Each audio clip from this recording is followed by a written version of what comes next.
श्रीलक्ष्मी श्रीमहालक्ष्मी क्षीरसागरकन्यका उत्तिष्ठ हरिसम्प्रीते भक्तानां भाग्यदायिनी।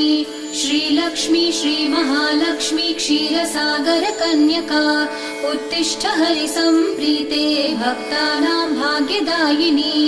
उत्तिष्ठोत्तिष्ठ श्रीलक्ष्मी विष्णुवक्षस्थलालये उत्तिष्ठ करुणापूर्णे लोकानां शुभदायिनी।